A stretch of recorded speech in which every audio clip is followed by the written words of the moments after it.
Hey guys and Geigers, I'm making this video for two reasons. One, to introduce y'all to some of my favorite werewolf manga, and another to celebrate reaching the magic number 666 followers. So first of all, I'd like to thank everyone who's stayed with me thus far, and also thank all the new people who have joined, and hold on to your butts.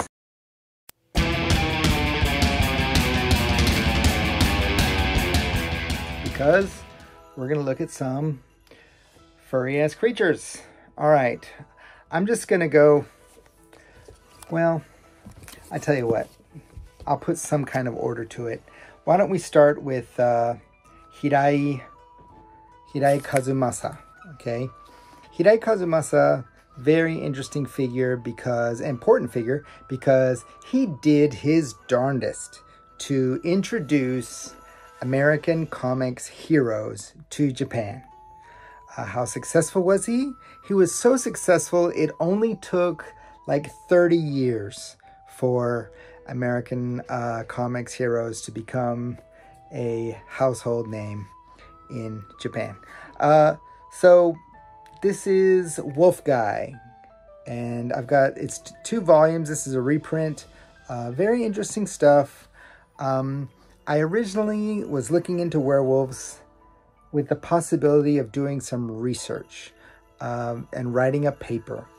I think I have enough for an article, but I really don't feel like I have an in-depth paper, but perhaps I haven't scratched deep enough, you know, so we'll see. This is Wolf Guy. Take a look. I really, you know what, the artist here, I should mention him, of course. Sakaguchi Nao, I think is his name. I hate to get it wrong. Because his art is interesting. And, I mean, it's very much of its time. It's got kind of that a monkey punch dynamism to it. Apparently he used to work at Mushi Puro, but so I don't know how to pronounce. I think it's Nao. Either way, I just think his art is super dynamic, and it's got an originality to it. I really like it. You know, I think he's a good one to emulate. If you're looking for, it's almost got kind of the Wild 7 Mikia aesthetic to it, but still it's its own thing. But Wolf Guy, this is the first main story of this character as a youth. Okay, there's youth Wolf Guy and there's adult Wolf Guy, and the youth one, this is the very first story, which is like it's called like Monsho, which is like a coat of arms, you know. So it's like coat of arms of the wolf or something like this. And it didn't quite get enough into the backstory of the people that Wolf Guy came from for me to really use it in my research. It just kind of mentions. And I'm sure because it ended up being a series of novels, it was, you know, I believe this comic actually came first. And then you had the novels. You also had a movie with none other than Chiba Shinichi, Sonny Chiba. And then you have Okami Otoko Dayo, which is like, I'm a werewolf. And this is Wolf Guy grown up. This is grown up Wolf Guy. And it's basically like an adult superhero comic. Like, they don't really get into like what it is to be a monster, this kind of thing. And you know, like that's kind of the stuff that was looking for, but still, you know, interesting seinen read, you know, sex and violence. And then you have, of course I buried it way down. How far down did I bury it? Quite a bit. You've got the more recent Wolf guy. And it's basically starting all over. It's got the first story, but it's not the same. It's got the same outline, but and this is, so where this one is Ken Tsukikage, who is a very well-known Gekiga Seinen guy, still written by Hirai Masakazu Kazumasa. See, I'm going to get those two confused a lot. This one has a lot more people involved. So you have like the original, and then you have the script, and then you have the basically director, producer, and then you have the artist, who is wow. I don't think, it's not Izumi Tami, is it? It is Izumi Tami. Izumi Tami Ayumi is the artist. And really like nice detail, really good art. Again, doesn't really go any deeper into the lore. And that's what I'm mostly hungry for, is the lore. So that's a good place to start. Where else can we look? What else we got? I want to save those for later. Let's go with one of the big guns. So this is a completely different take. This one definitely has some meat to the bones for somebody who's looking to do cultural study. But I think it lends itself to being studied on its own, because it's a very original take. There is some folklore in there, and it's also combined with science and medical science, medical technology and stuff, and lots of human drama.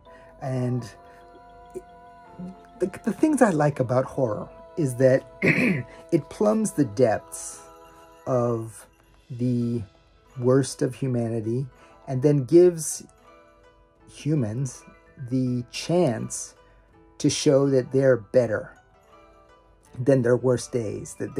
So it kind of, what I like about horror is that it goes both extremes. It gives you the chance to overcome your fears and be a better human. And this comic has some real pieces of donkey-do. And but they are complex, and it's so interesting. It's really good. It's worth several reads, and I still feel like I need to read it like a couple more times before I can really start to have something interesting to say about it, like something cohesive to say about it. Let me put it that way. Really good stuff. Ode to Kirihito by Tezuka. So, of course, you know, you get in this, you've got regular people, but something is causing them to look more animal-like and even act more animal-like. So there's a mystery behind it, and there's some intrigue, and there's some, there's some people doing horrible things to each other. But it doesn't leave you with some kind of nihilistic lack of hope. It does give you some hope and belief in the possibilities of the human creature to do good. So that really good. Let's see, who else can I go before I go weird? All right, I'm just gonna mention this one because I got this in a bookstore in Yatsushiro, which is about 45 minutes south of here, at a great little bookstore, a used bookstore that was not afraid to take any kind of comic, no matter what the condition. So you're a lot more likely to find comics that book off and these great chains would never carry. Ones that have the pages have possibly yellowed. But those are the ones that don't have a barcode. Those are the ones you want, and book off is not going to carry them because most of them, the condition is not great. This, however, really good condition. He let me have it for a steal. And I felt, I've talked about him before because I've shown my hauls that I've gotten from there, and I've probably introduced this one before. The only reason I mentioned this one is because this cover is absolutely a canine there on the cover, but the interior stories are not. It's like a cat-faced samurai dude and leaves gotten from a fox, but you don't really see the fox, so you know, it's like a magical beans type story. But the cover is awesome and creepy as crap. So that one, I count it because I love the cover. So there. Let's go another big one. Not a famous work, but a famous guy, ISHINOMORI Shoutaro. He's just Ishimori in this one. Because before he made it very clear that he wanted to be Ishinomori. It's not his real name anyway, by the way. But this is Kijing Club, which is like Strange Dudes Club, something like this. And that is a great cover. Look at that. Look at that wolf. That is definitely an evil looking wolf. And I think this is a kind of a monster of the week kind of deal, you know, but you have a kind of cute werewolf, powerful looking though, and you know, animals attacking. But yeah, it's just it's a monster of the week kind of deal. But I again love the cover. It does have monster animals. Let's see where to go next. Okay, I'm gonna go to the girl stuff. The girl stuff. I know, that doesn't sound great. But Ribbon Mascot Comics.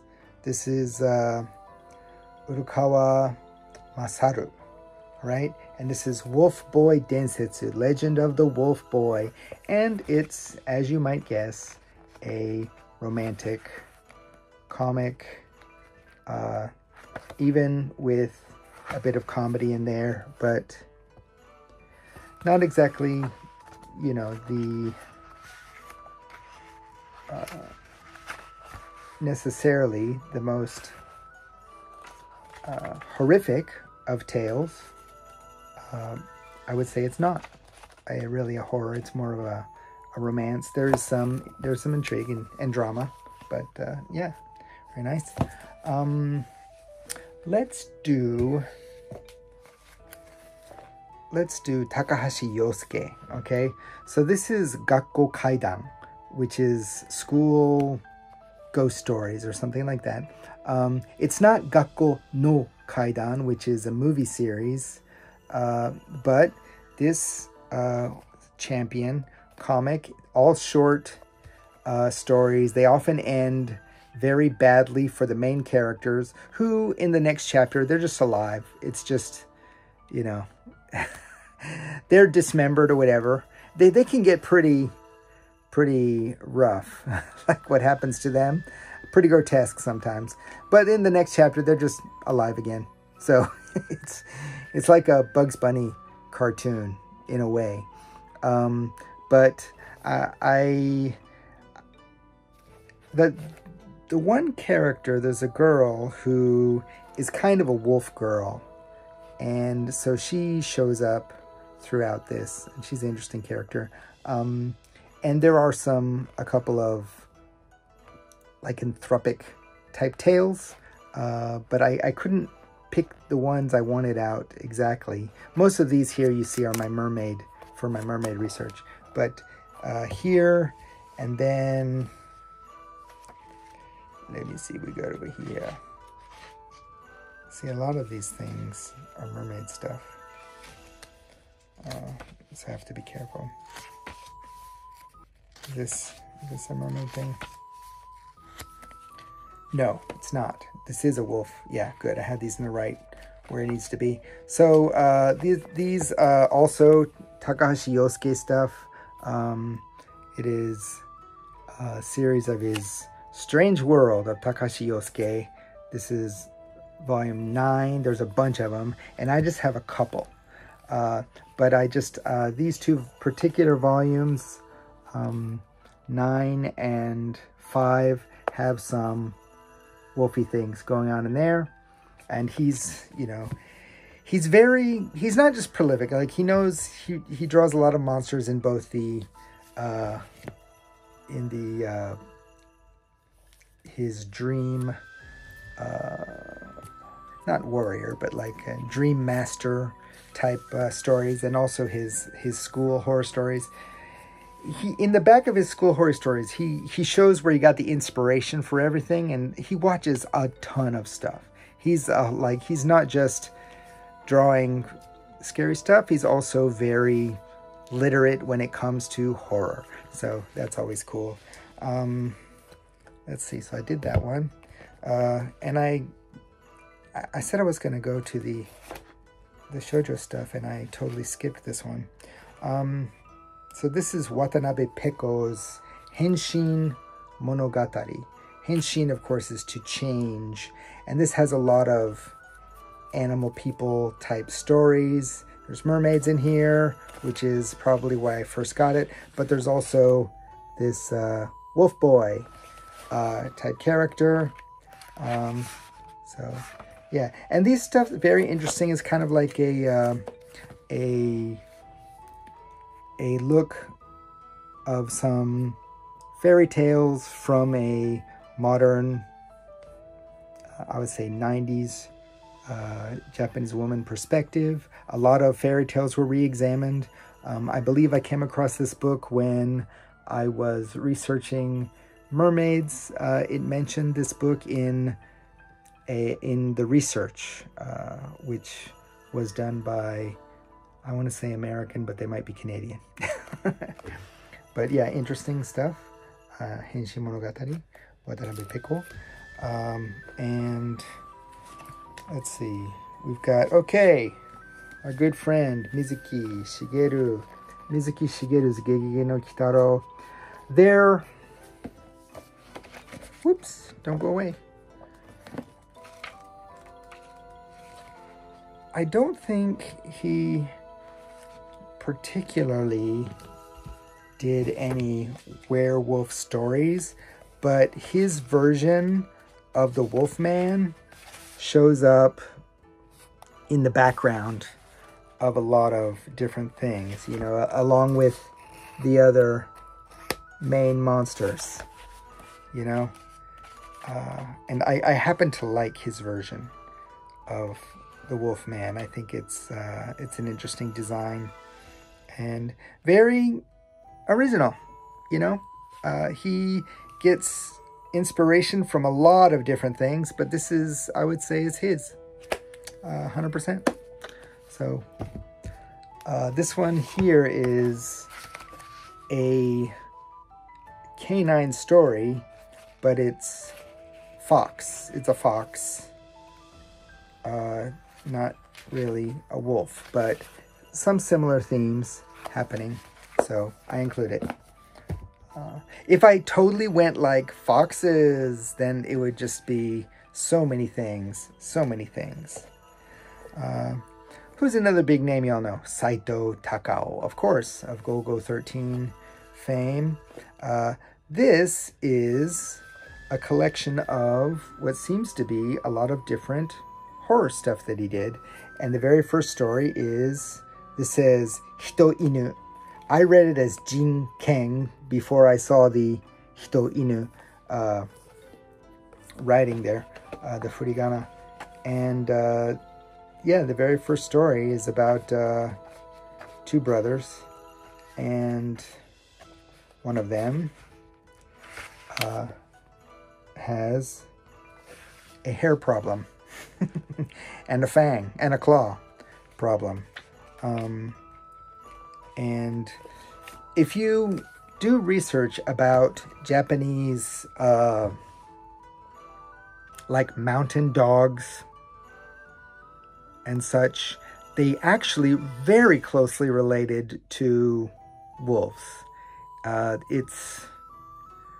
They're often kind of considered in the same breath, you know? So sometimes when you're looking at things called inu, it actually could be wolf adjacent. So, and vice versa. So there's that to consider. Let's see. What's next? Okay, here's another like part of the group.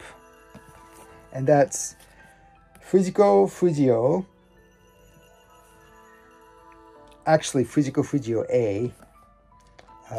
Who tends to do the darker stuff, like Laughing Salesman, One Out Salesman and stuff. Kaibutsu-kun, Monster Boy, right? Monster Boy.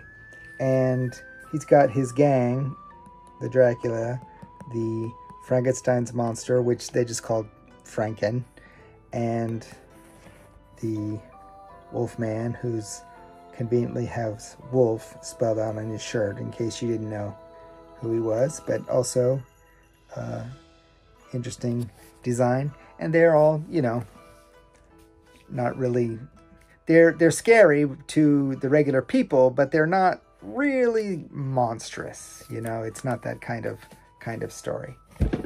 It's more that they're just weird, Addams Family kind of thing. Let's see, I've got a few more. I'm gonna end with that one. Let's look at this one, okay? Mosoki, which is like oh god, it jumped right out of my head as soon as I turned to the camera to say what it is. It's like Moso is like illusion, okay? So it's like illusion oni, like illusion demon or goblin, however you prefer. I just like oni. But this has a lot of really good seinen folks working on it. It's basically a collection of tales by Saki, the writer called Saki, and you've got some big names in here, some good names. You know, you've got my man Leiji, Matsumoto Leiji. You've got Tatsumi Yoshihiro in here. You've got Kamimura Kazuo, and like those are the big ones. Those are the big ones. The one that I'm interested in is the Kamimura Kazuo one. This is like The Gray Forest, which is an excerpt from Saki's tale, The Wolf Boy. So, very interesting. You have Wolf Boy in there. And really interesting story about this boy. And what, you know, it leaves enough open that you can kind of, you know, it's open to interpretation, a lot of different things. And even if you read the original story, it's open. And I think Kamimura captures that really perfectly. I'm going to go now to this cover, which I love. I love this cover. So this is our buddy KOGA Shinichi, who I mentioned many times.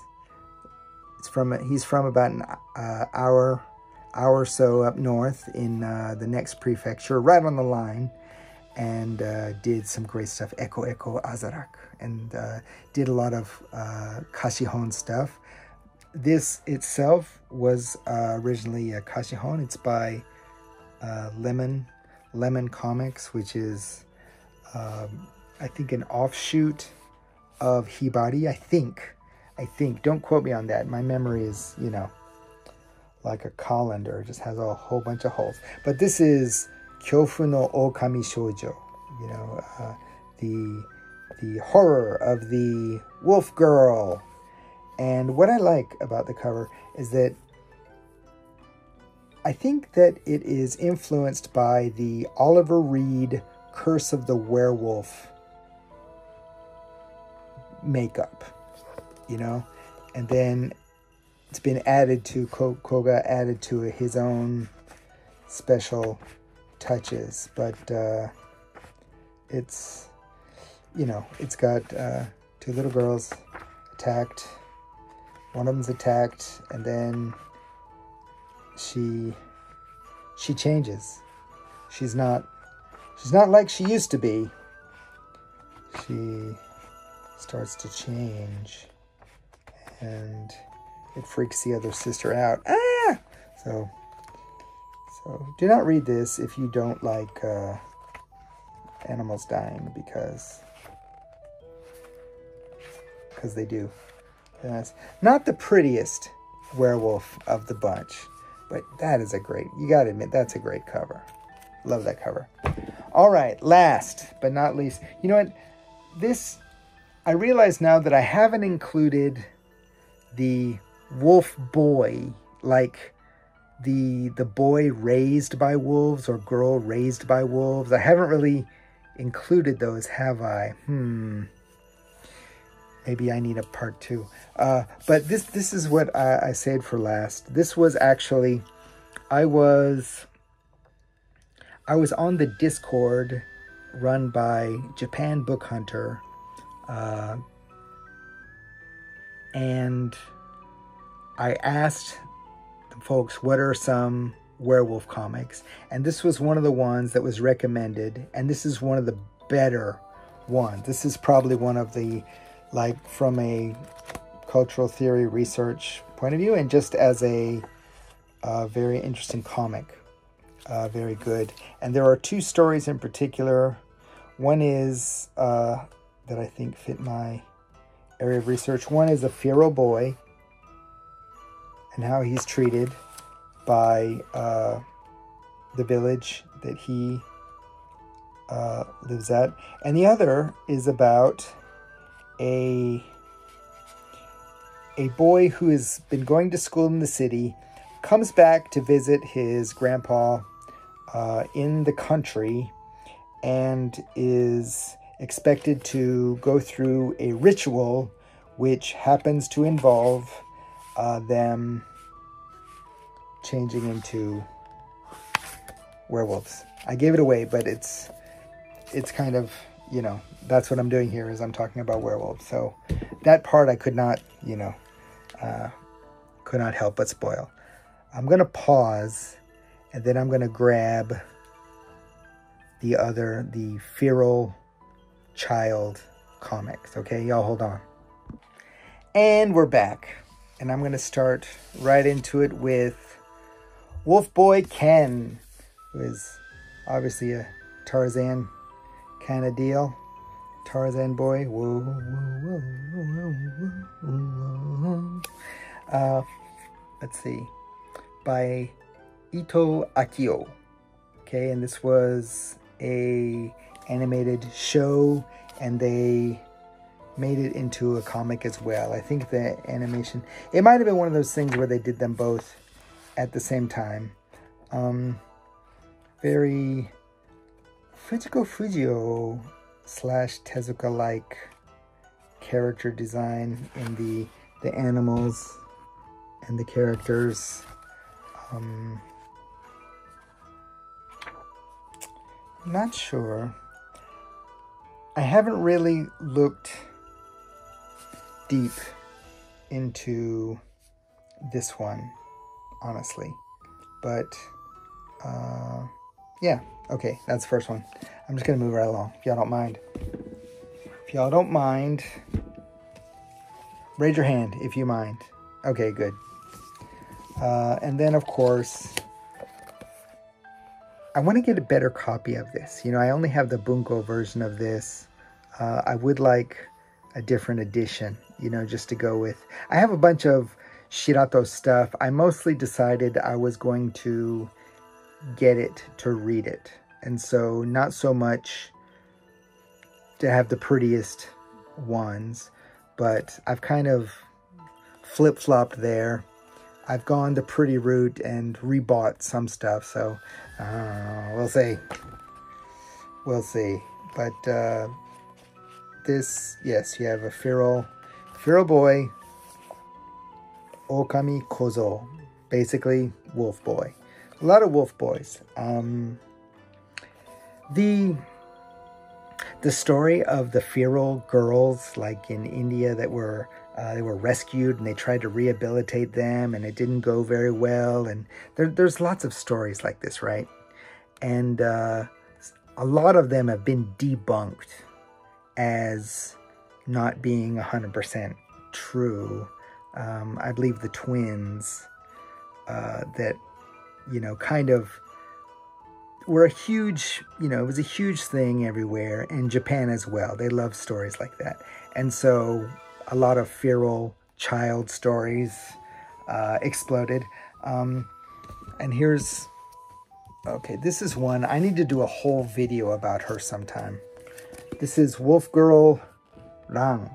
Wolf Girl Rang, which is the very first story of the Crimson Fang series. After the first story, where she has psychic communion with wolves, and you find out she was raised by wolves after her plane crashed, and it's mostly due to the psychic power she has, being the last remnant of this superpowered race, who this evil organization has basically kind of cultivated the bloodlines until they can recreate one of these superpowered beings, and she's one. She's the one, basically. And they want to use her for nefarious ends. The plane crash kind of screwed that up. She's been living secretly, but they find her, and then the rest of the story is her and her friends versus that evil organization. But the very first one is just her and some rivals, but she has like this psychic connection with wolves, and it's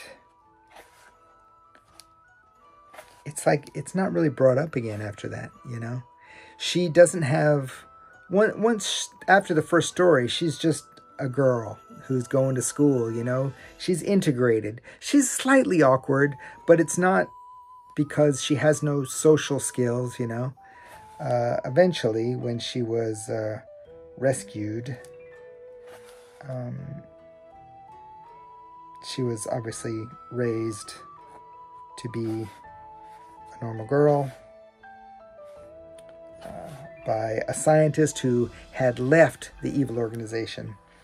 I love this series. It starts out with a bunch of short stories spread across several volumes. This hardback collects a bunch of the tales into one.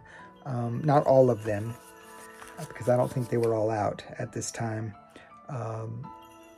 And then those tales eventually lead into the long series, which was Blue Sonnet, Crimson Fang Part 7, as it's subtitled.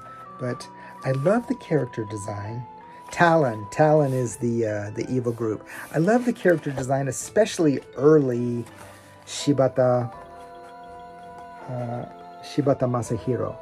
I just think she's gorgeous designed character. Later, his characters have a little bit of a sharper look, and yeah, it was more in time, like more with the times, you know, the maybe early 90s to mid 90s design. But I really like this, his early shoujo stuff. I think it's great. That was it, guys. Those were my favorites. Like I said, not every wolf lycanthrope comic, because you know what happened is that along with the BL craze, and it's spreading even farther, like internationally, somewhere along the line there was a kind of fan creative movement. They have their own world with a bunch of different original gender rules and breeding rules, by the way. If you go too deep into that rabbit hole, you will be like perplexed a little bit. There is a lot of werewolf stuff. a lot of werewolf stuff, and I think it's because of the whole alpha thing. You know, they want alphas and betas and etc., etc. And some actually scientists have said that we don't really get that whole paradigm correct about the alphas and in the wolf packs. And I think humans have been getting things wrong about wolves forever, you know, which led to their near extinction because they were considered like basically evil, true evil, like from hell. And when it was humans that basically encroached on the forests and then left out all these tasty sheep while taking away their food supply. So what do? If you're a wolf, you know, you risk it, you come down, try to get some tasty sheep, and hope that the boy who's watching them is an idiot. So, all right, thank you guys for joining me.